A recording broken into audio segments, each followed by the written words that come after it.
Bom dia, amigo web telespectador, amiga web telespectadora da AltV, a TV da internet. Estamos começando mais um Agropapo, seu talk show do agronegócio. Hoje é quinta-feira, 14 de abril de 2016 e hoje é um dia especial, hoje é o Dia Internacional, Dia Mundial do Café. Então, uma homenagem aqui do Agropapo a todos os cafeicultores aí do país, do Brasil e do mundo. Bom, o Agropapo você já sabe, você acompanha o setor que vem sendo justamente a exceção positiva da economia brasileira nos últimos anos. Você fica por dentro da política, da economia, tecnologia, leis em torno do agronegócio e também de outros assuntos correlatos ao setor. Afinal de contas, o agro está presente em tudo no nosso dia a dia. Você acompanha também reportagens e entrevistas sobre gastronomia, saúde, moda, entretenimento, turismo rural, enfim, N assuntos que circundam o agronegócio e o nosso cotidiano. Bom, e nesta edição de hoje, mais do que especial, além do Dia Internacional Mundial do Café, eu tenho aqui o grande prazer e a grande satisfação de receber o ministro Roberto Rodrigues, coordenador de GV Agro, talvez a maior autoridade aí, referência no agronegócio brasileiro. Menos. Imagina, ministro. Muito obrigado pela sua presença, uma satisfação contar contigo aqui no Agropapo. Prazer é meu. Muito obrigado pela oportunidade, viu, Ronaldo? Muito bem. Doutor Roberto Rodrigues, é inevitável a gente começar por esse assunto, mas eu gostaria que o senhor pontuasse, fizesse uma avaliação aí. As principais entidades, lideranças aí do agronegócio, organizações, associações, estão de maneira pública expressando o apoio ao impeachment aí da administração federal. Verdade. Mobilizando até produtores para ir a Brasília nesse próximo domingo. Qual que é a avaliação do senhor em cima desse assunto? É isso mesmo. A classe rural, que tem sido o sustentáculo, como você disse muito bem na sua apresentação, da economia brasileira, o agronegócio representa 1/4 do PIB nacional, gera 30% dos empregos do país inteirinho, 1/3 dos empregos, e é responsável pelo saldo comercial positivo do Brasil. Se não fosse o agronegócio, nós estávamos com um déficit comercial há muitas décadas. Então temos, sendo o setor que salva a economia, também a área social com os empregos que gera. E não recebe desse governo um tratamento correspondente a essa condição. Ao contrário, né? Como a presidente da República, do seu primeiro mandato, quis controlar a inflação através da manutenção dos preços dos combustíveis congelados, ela conseguiu quebrar, ao mesmo tempo, a Petrobras e a agroenergia brasileira. Porque a Petrobras, porque comprava lá fora combustíveis por um preço, vendia aqui dentro por um preço mais barato. Então, cada litro de diesel gasolina vendido aqui era um prejuízo da Petrobras que destruiu a Petrobras. Sim. E, simultaneamente, impediu que o etanol tivesse valorização correspondente aos preços dos Foi uma bala de prata ao contrário. Então foi um desastre. A presença dela no governo foi muito ruim. O setor, então, anda muito aborrecido com ela. Apesar de que a ministra da Agricultura, no segundo mandato, a presidente do CNA, senadora Cátia Abreu, fez um trabalho muito bem feito. Mas não adianta você ter um ministro bom num governo ruim. Sim. O governo foi ruim, ela não conseguiu dar os saltos que ela queria dar na agricultura. Então, sofreu junto conosco. De modo que o setor rural, de maneira quase unânime, é por uma mudança do país. Tem que mudar. Né? Ninguém mais aguenta essa paradeira com falta de investimentos, com desemprego crescendo, com inflação, inclusive de alimentos, por circunstâncias alheias à nossa vontade, com crédito rural escasso e caro, enfim, todos os fatores que inibem o avanço do país como um todo e do agro em particular. É um cenário de desconfiança geral, né? É geral, desconfiança. Então, a mudança é necessária para criar uma nova expectativa. Agora uma coisa, doutor Roberto Rodrigues, diante desse cenário todo turbulento, desse quadro que nós temos observado aí, vamos dizer assim, de deterioração nos últimos anos, o agronegócio, querendo ou não, vem segurando as pontas, vem tocando, vem fazendo a sua atividade, desenvolvendo de uma maneira ali com regularidade, enfim, tudo mais, mas até quando, na avaliação do senhor, o setor aguenta esse tranco aí? Essa é a grande questão, é a grande questão. Você tem toda a razão. Aliás, enfatizou isso na sua apresentação. O agro, com os empregos, com o saldo comercial, com o crescimento do PIB, o PIB do agro tem crescido sistematicamente muito mais do que o PIB nacional. Ou seja, se não fosse o agro, nós teríamos um PIB negativo muito maior do que estamos tendo agora, assim como o déficit comercial. Agora, é evidente que a crise é tão profunda que acaba atingindo o setor rural também. Sim. Os termos que eu coloquei, crédito rural, caro e escasso. perturbando o nosso avanço.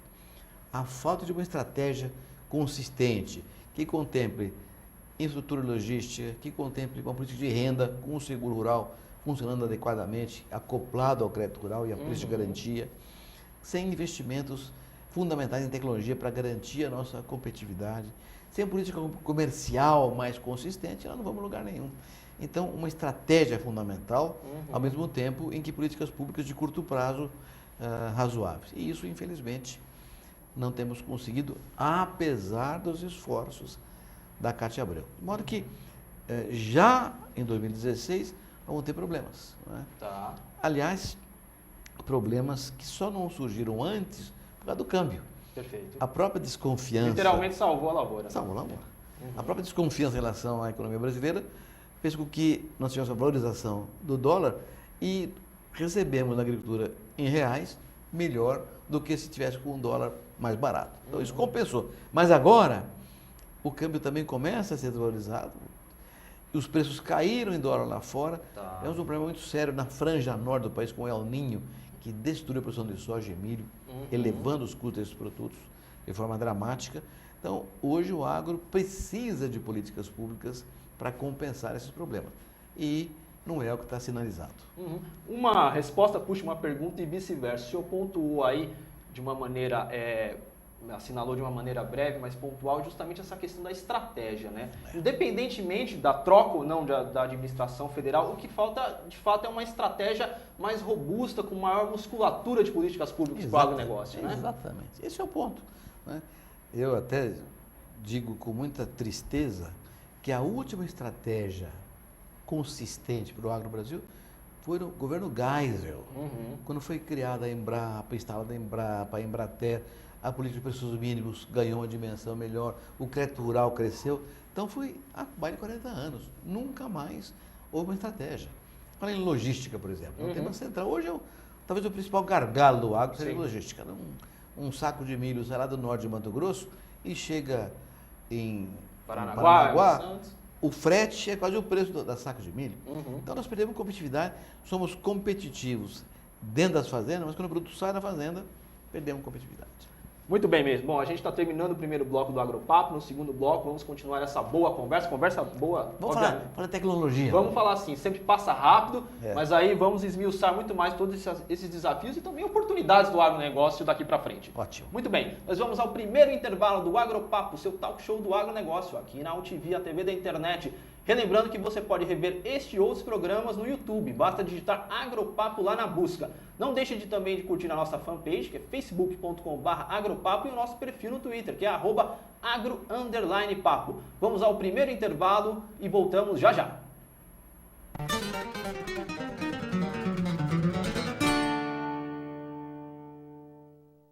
A população mundial tem crescido rapidamente e seguirá avançando nas próximas décadas. De acordo com a Organização das Nações Unidas para a Alimentação e Agricultura, até 2050 seremos 9,3 bilhões. Você sabe como vamos conseguir alimentar tanta gente? Entre outros fatores, consciência e manejo integrado às modernas tecnologias. A Andef protege a agricultura brasileira e defende essa causa. Andef, acreditar é o nosso alimento.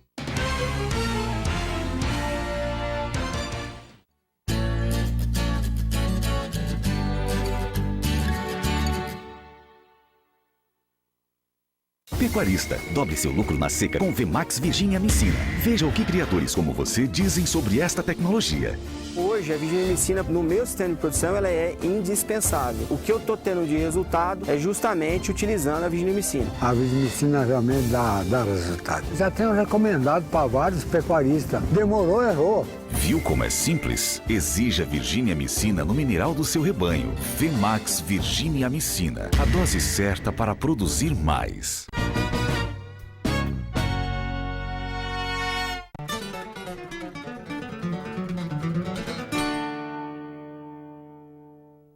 E voltamos com o Agropapo, seu talk show do agronegócio aqui na UTV, a TV da internet. Relembrando que você pode rever este e outros programas no YouTube.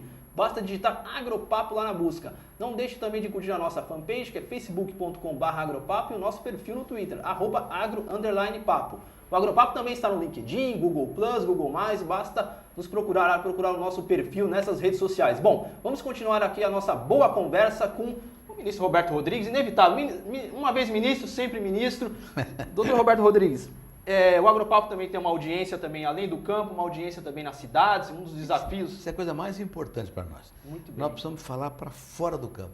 Nós costumamos dizer para a gente como são bonitinhos, importantes, fundamentais, mas é preciso que o cidadão urbano escute isso e compreenda isso também. Até pegando o gancho aí que o senhor pontuou muito bem, como é que o senhor avalia justamente a importância da comunicação para o agronegócio? Fundamental.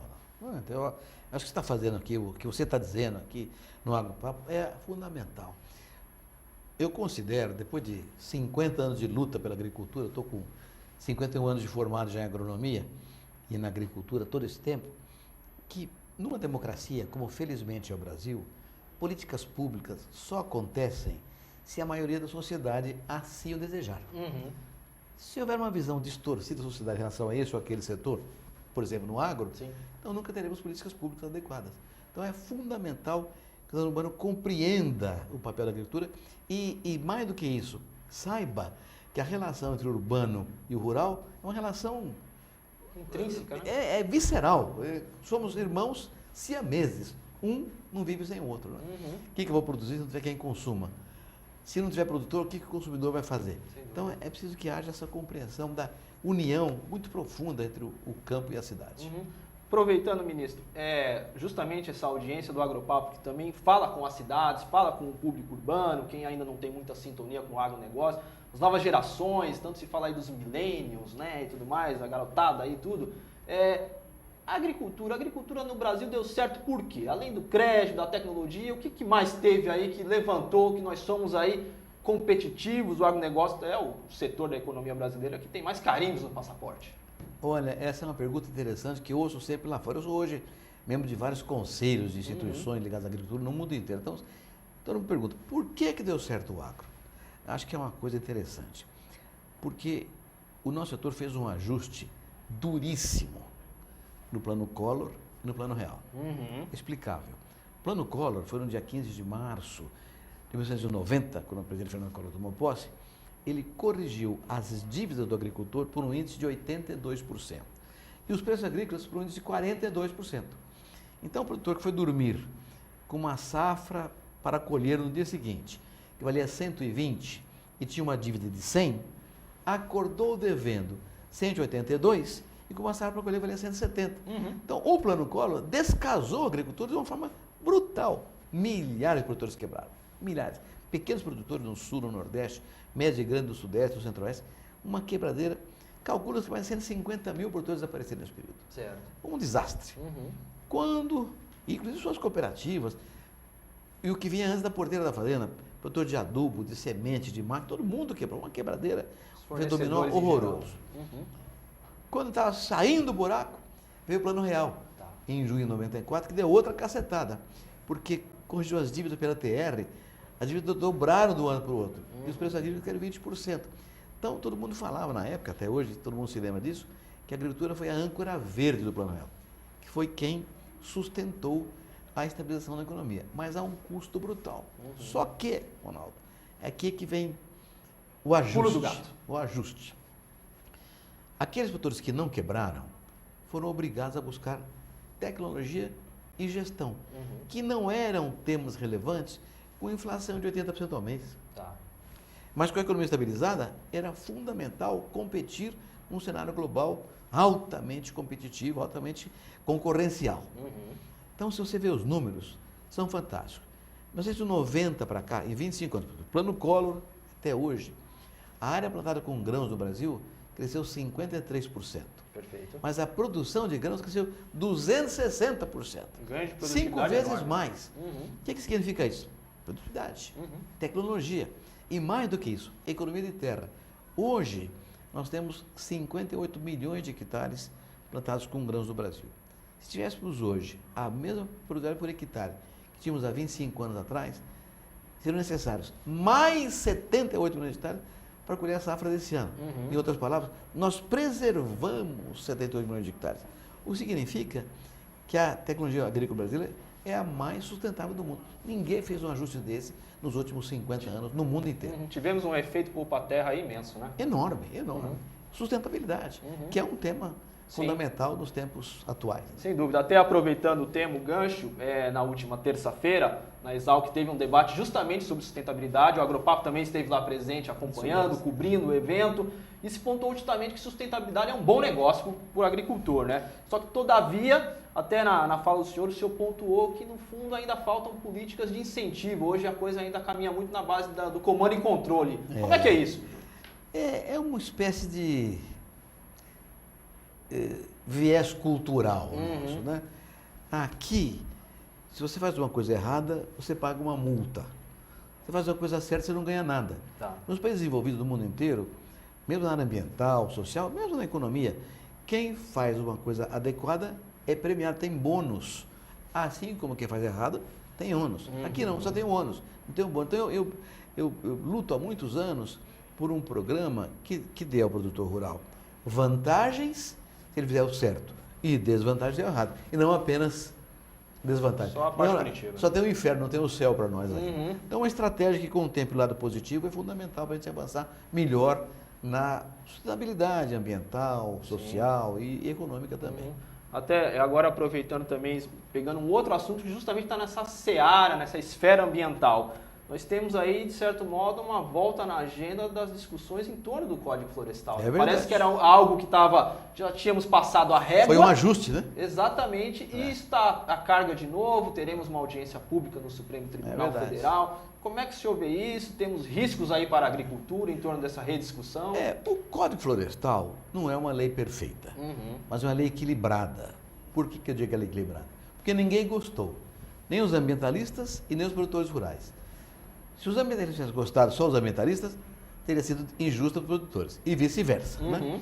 Então, como ninguém gostou, é equilibrada. E ela saiu pelo meio, conseguindo, através do deputado Aldo Rebelo, um trabalho espetacular, montar um projeto de modernização sob o conceito da sustentabilidade, que é um conceito hoje inexorável. Temos que abraçá-lo com toda a força. Muito bem. Depois da promulgação da lei, que você diz muito bem, uma Procuradora-Geral da República substituta entrou no Supremo Tribunal Federal com um questionamento da inconstitucionalidade do Código. Da lei. E isso gerou uma demanda muito grande. Na segunda-feira, agora, dia 18, segunda-feira, semana que vem, vai haver uma audiência pública no Supremo para discutir isso. E é o ministro Fux que vai comandar esse processo, que o processo está com ele, que vai decidir se a lei é inconstitucional ou não. E nós vamos defender isso com unhas e dentes. É preciso manter a lei, porque conseguimos ter avanços. Hoje tem um cadastro ambiental rural que permite conhecer a realidade de cada fazenda brasileira e que dá acesso ao crédito rural, senão não vai ter crédito rural. Quando estiver pronto, é uma radiografia da agricultura que rigorosa. nenhum outro país tem. Ninguém tem. Então, nós fizemos um Código Florestal que não é perfeito, mas é o melhor do mundo. E voltar atrás agora joga a agricultura na ilegalidade. O Código condicionou o produtor, todo produtor, a ficar dentro da legalidade e olhar com previsibilidade para frente. Se você não olha o futuro, você não sabe o que você pode fazer hoje. Então é fundamental que o Código seja mantido. Pacificar isso, né? Pacificar isso. Muito bem, Milton. Estamos terminando o segundo bloco do Agropapo. No terceiro bloco, vamos aí esmiuçar, falar mais da agricultura e do futuro, dos desafios e oportunidades do agronegócio brasileiro. Voltamos já, ok? Vamos nessa. Muito bem. Nós vamos a mais um intervalo do Agropapo, seu talk show do agronegócio, aqui na UTV, a TV da internet. Não deixe de curtir a nossa fanpage, facebook.com/agropapo. Procure lá no YouTube também todas as edições já feitas do Agropapo. Basta digitar Agropapo na busca. E também não deixe de curtir o nosso perfil no Twitter, @agro_papo. Vamos a um brevíssimo intervalo e voltamos com essa ótima, boa conversa com o Dr. Roberto Rodrigues e voltamos já já.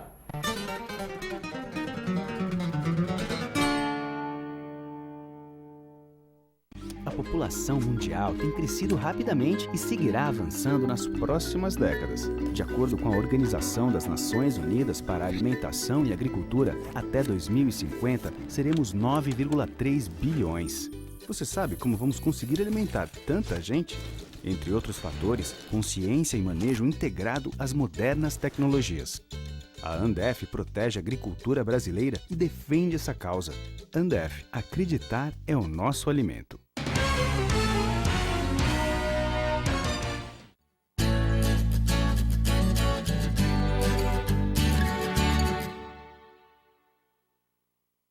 Pecuarista, dobre seu lucro na seca com Vemax Virginia Amicina. Veja o que especialistas dizem sobre esta tecnologia.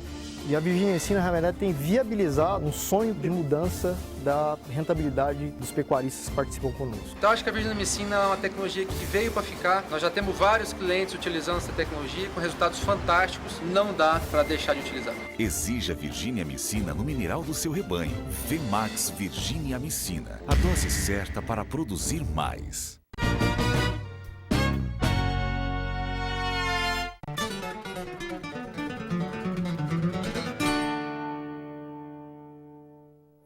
E voltamos com o Agropapo, seu talk show do agronegócio aqui na UTV, a TV da internet. Lembrando que hoje é quinta-feira, 14 de abril de 2016. Se porventura você estiver assistindo aí o nosso programa depois, não tem problema, porque saiba que o conteúdo do Agropapo é perene, duradouro, você não perde a essência aí da informação. Bom, vamos continuar aqui a nossa boa, ótima conversa com o Dr. Roberto Rodrigues. Dr. Roberto Rodrigues, o senhor também vem pontuando aí recentemente uma mudança que vem acontecendo aí de pensamento do produtor rural, que hoje é cada vez mais atento à modernização, à gestão do seu negócio, tem uma troca de mindset, vamos dizer assim, no campo, né? É verdade, é verdade, é uma coisa interessante. O fato de a gente ter caminhado para a economia estabilizada e uma abertura comercial ampla, né, sem nenhuma proteção para o produtor brasileiro, exigiu que o produtor buscasse tecnologia e gestão para quê? Para ser competitivo. Uhum.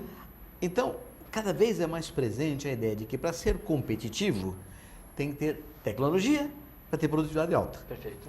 Então, isso é o que você está falando, que eu tenho percebido recentemente, é o seguinte. Até alguns anos atrás, vamos fazer uma imagem aqui, tentar ser didático nessa conversa com você. Até alguns anos atrás, o produtor queria plantar uma área de 100, com a melhor tecnologia, a tecnologia 100, precisava de um crédito 100. Uhum. Se o crédito fosse só de 80, o que ele fazia? Reduzia a tecnologia para 80 e plantava a área 100. Tá. Hoje, você tem um crédito de 80, ele usa a tecnologia 100 e planta uma área de 80. Uhum. Significa o quê? Ele só vai plantar o que ele puder plantar com o crédito disponível com a melhor tecnologia. Tá. Porque só assim terá produtividade e será competitivo. E você tem toda a razão. Isso é uma mudança de pensamento, é um changing mind. O produtor rural brasileiro, e não é todo mundo, é uma coisa universal. Mas assim, as coisas começam assim mesmo. São as lideranças, as pessoas que estão mais à frente no processo de gestão, é que iniciam essas mudanças que ganham uma dimensão impressionante no país. Está acontecendo já isso. Eu acho que isso é uma coisa que vai dar ao Brasil mais condição de competir ainda. Até porque existe um tema, vale a pena referir aqui agora. A OCDE, que é a Organização de Cooperação para o Desenvolvimento Econômico, que é o maior think tank do mundo em economia, fez, no final de 2011, um estudo mostrando que até 2020, que é amanhã, é preciso aumentar a oferta de alimentos no mundo em 20%. Em 10 anos, 20% mais comida. Para quê? Para ter segurança alimentar. Por quê? Porque não há paz onde houver fome. De modo que segurança alimentar não é uma coisa trivial. É a única maneira de garantir a paz do mundo. Tem que garantir a paz com comida para todo mundo. Então, diz a OCDE, 20% em 10 anos. Parece fácil. Não é. Sim. Porque a União Europeia cresce só 4%. Canadá e Estados Unidos, no máximo 15%. A Oceania, 17%. Índia, China, Rússia, entre 25% e 26%. Média de 26%. Veja que são só os grandes países. E o Brasil, diz a OCDE, pode crescer 40%. Em outras palavras, é a primeira vez que acontece essa coisa universal. O mundo está pedindo o Brasil crescer 40% para que ele cresça 20% e haja paz universal. Sim. Então o Brasil é desafiado a ter um programa de atividades rurais, uma estratégia que gere emprego, gere riqueza, gere renda e excedente exportável para ser o campeão mundial da segurança alimentar e, portanto, campeão mundial da paz. Esse desafio está colocado para nós agora. Para isso tem que ter uma estratégia. Sem dúvida mesmo. A gente está caminhando para o desfecho aqui do Agropapo, pegando um gancho aí no diagnóstico do senhor. no fundo a gente avalia, a demanda está dada, vai acontecer. Exatamente. Agora, não estamos ficando fora aí das negociações internacionais, não estamos meio à margem disso? Seguramente. Infelizmente, nós perdemos esse trem. Já tivemos a liderança mundial no G20, que foi criado por nós, lideramos o G20 por muitos anos. Acabou o G20 e não tem mais nenhuma liderança. E isso é fundamental, porque hoje 40% do comércio mundial de alimentos acontece no âmbito de acordos bilaterais, país com país ou bloco de país com bloco de país. Não temos nenhum acordo bilateral com países importantes. O Chile tem 20, a Colômbia tem 40, o México tem 60. Estados Unidos e a União Europeia estão costurando um acordo entre eles, a União Europeia com a China. A TPP, que saiu agora, o Acordo do Transpacífico, ficamos de fora. Então, nós estamos perdendo espaço e talvez perdendo mercado no futuro. Então, criar uma política comercial mais agressiva em busca de acordos bilaterais é fundamental, com a participação do setor privado, evidentemente. Muito bem, Dr. Roberto Rodrigues. Está terminando a nossa boa conversa, como pontuamos antes, sempre passa rápido, enfim. É verdade. Eu gostaria, por favor, que o senhor deixasse 2 recados, um para o produtor rural e um também para o nosso público, aí, a audiência urbana das cidades. Eu imagino que deva ter aí um traço de cooperativismo na fala final do senhor. Eu diria uma mensagem só, viu, Ronaldo? Porque, na verdade, os brasileiros somos todos, rurais ou urbanos, Sim. né? E eu, como falei antes aqui, somos todos filhos da mesma nação, da mesma raça, da mesma cultura, da mesma história. E dependemos um do outro visceralmente. Não pode haver produto rural sem consumidor, que compra sua produção. O consumidor morreria de fome se não houvesse produto rural. Então a nossa ligação é tão perfeita que a mensagem é uma só. É fundamental, é essencial num país como o Brasil, que pode, como pede a OCDE, crescer muito mais na produção de alimentos, mas também tem energia, no etanol, no biodiesel e em fibras, como algodão, etc., ter uma estratégia definida, com políticas públicas adequadas e uma ação privada consequente. Isso só funciona se todos nós, urbanos e rurais, trabalharmos em favor dessa estratégia. Vale a pena, porque assim o Brasil vai ser campeão mundial da paz. Pode ter desafio mais bonito do que esse, Ronaldo? Muito bem, não tem. Olha, eu quero mais uma vez agradecer a presença do senhor, a participação do senhor, foi uma grande satisfação para o Agropapo. Temos N assuntos para poder estar discorrendo, já deixo mais uma vez o convite para o senhor voltar publicamente, para o senhor voltar aqui no Agropapo e novamente agradeço. Agradeço eu e voltarei tantas vezes quanto me chamarem. Muito bem. Obrigado. E assim nós encerramos esta edição do Agropapo, seu talk show do agronegócio, aqui na UTV, a TV da internet. O Agropapo, que tem produção, direção e apresentação de Ronaldo Luiz, tem o apoio publicitário da Fibro Saúde Animal e da Associação Nacional de Defesa Vegetal, ANDEF, e a direção jornalística da UTV é do jornalista Alberto Luchetti. E assim encerramos esta edição e voltamos na próxima semana. Um abraço e tchau, tchau!